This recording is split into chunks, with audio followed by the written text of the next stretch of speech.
Der nächste in der Runde ist, ich glaube, der Jüngste. 1988 geboren, Mohamed Amjahid, aber schon lange kein Unbekannter mehr als Journalist, als Buchautor, Unter Weißen, ganz bekanntes Buch, Der weiße Fleck. Also Sie beschäftigen sich journalistisch mit Rassismus, auch mit Repräsentation, mit Menschenrechten. Bald kommt das nächste Buch, Let's Talk About Sex, Habibi.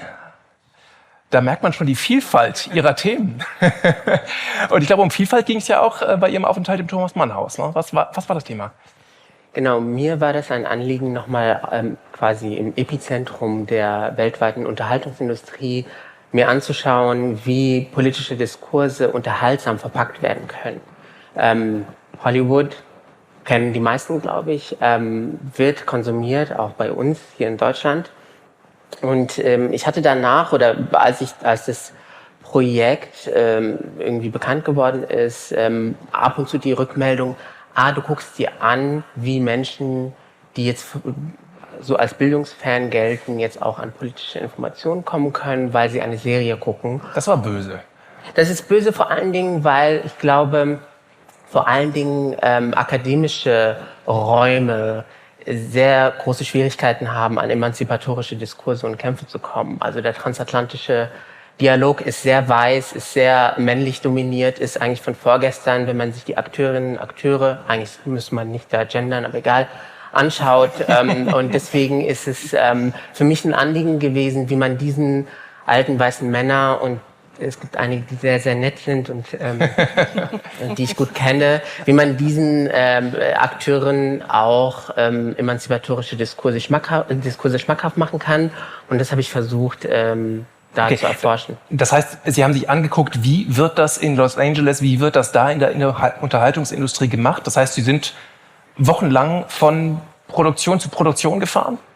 Ich war mit der wunderbaren Alice Hasters, die auch hier ist, bei die im nächsten Jahr dort sein wird. Genau, bei einer Aufzeichnung einer Sendung, wo sehr viele queere Themen einfach nochmal auf den Bildschirm der EndverbraucherInnen quasi gebracht werden. Ich habe mir in West Hollywood Drag-Shows angeschaut, wo sehr viele Menschen, die vorher mit queeren Themen überhaupt gar nichts zu tun hatten, plötzlich mitten in einer Dragshow saßen. Und das war für mich, glaube ich, auch nochmal ein Aha-Effekt, zu schauen, wie man Nicht-Betroffene dazu bringt, sich mit Themen auseinanderzusetzen, die sie eigentlich im Alltag überhaupt gar nicht kümmern.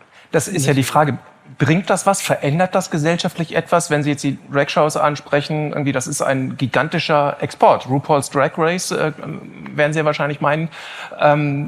Das ist mittlerweile in der ganzen Welt, wird das geguckt wie verrückt. Glauben Sie, das ändert tatsächlich etwas?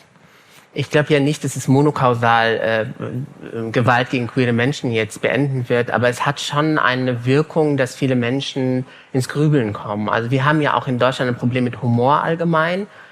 Deswegen ist es auch ganz interessant. Deswegen fand ich auch ganz interessant, wie mit Witz ganz ernste Themen auch nochmal so verpackt werden, dass Menschen sich gerne damit auseinandersetzen. Was macht die Unterhaltungsindustrie in Los Angeles vielleicht besser als die deutsche Fernsehlandschaft? Geht es dann einfach nur, in Anführungsstrichen, nur darum, einen diversen Cast zu haben? Geht es darum, wer die Drehbücher schreibt? Wie kann man da wie so ein Kuchenrezept, kann man das so abhaken, was da rein muss an Zutat? Ich glaube, das wäre natürlich unfair, das jetzt zu vergleichen, weil die Budgets einfach zum Beispiel anders sind oder welches Publikum das gehen sollte. Aber es ist eine Mischung aus verschiedenen Faktoren. Also dass zum Beispiel Autorinnen und Autoren im Vergleich zu deutschen Produktionen einfach mehr Freiheiten genießen an einigen Stellen. Also man merkt auch, dass in den USA natürlich sehr viele Standards auch immer eine Rolle spielen, aber an einigen Stellen mutiger auch mal gegen den Strich geschrieben wird. Und in Deutschland, glaube ich, können wir noch sehr viel lernen aus bestimmten Arbeitsweisen in Los Angeles. Das Zusammenleben im Haus, haben die dann irgendwann alle gesagt, Mensch Mo, mach mal den Fernseher leiser, oder hingen die alle mit auf dem Sofa? Also es war ja so, dass als ich im Flugzeug saß in Richtung Los Angeles, das Haus offiziell zugemacht worden ist und ich noch die große Ehre hatte, mit Heike Paul 3 Tage noch abzuhängen. Und dann war ich alleine, beziehungsweise mit dem Geist von Thomas Mann im Haus und das hat ganz gut geklappt. Tatsächlich. Mit dem konnte man sich einigen, was Mit dem konnte man sich einigen, die Küche war immer sauber, alles super. Sehr schön. Vielen Dank, Mohamed Amjahid.